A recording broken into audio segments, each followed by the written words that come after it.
Не е владата таа која треба да ги контролира медиумите, сметат експертите откако премиерот Зоран Заев го представи предлог планот за справување со лажните вести. Се поставува прашањето дали тоа е искрен обид на власта или начин на цензура на медиумите. Комуникологот Бојан Кордалов вели дека секоја власт мора да биде подложна на критика, а дека медиумите треба да се саморегулираат, а не такво нешто да прави владата. Од секогаш сум бил противник пред се на тоа да било која власт одлучува и регулира секоја критика, особено што нема власт која што може да биде жртва. Критиката не само што не сме да санкционира, туку таа е многу потребна.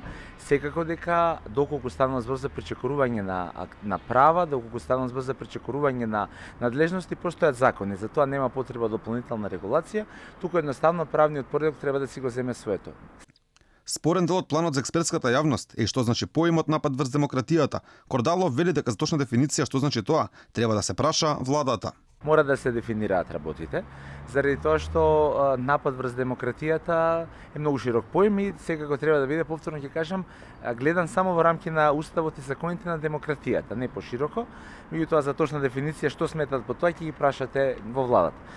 Со реакција излегува и новинарските здруженија. Од манија повикуваат владата веднаш и без одложување да се откаже од намерата да оценува која вест е добра, вестината лажна или сомнителна. Доколку сака да сузбие лажни вести, владата може и треба да поработи во сопствениот двор, а нема никакви законски овластувања да контролира вести објавени од медиумите и самата таа да ги оценува дали се лажни или не, зависно од тоа дали одговараат на потребите на владата или не.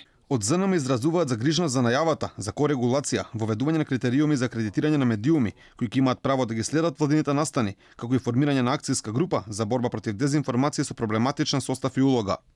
Недореченоста на овие предлог мерки може да се толкува како обид за ограничување на слободата на изразување, а со тоа да се нанесе штета во и така кревкиот медиумски сектор во нашата земја.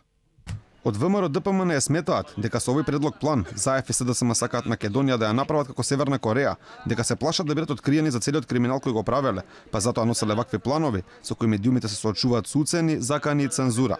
Ако некој треба да се справи со лажните вести, тоа се граѓаните кои секој ден се лажени од Зоран Заев и од власт. Такви вести ги има многу секојдневно.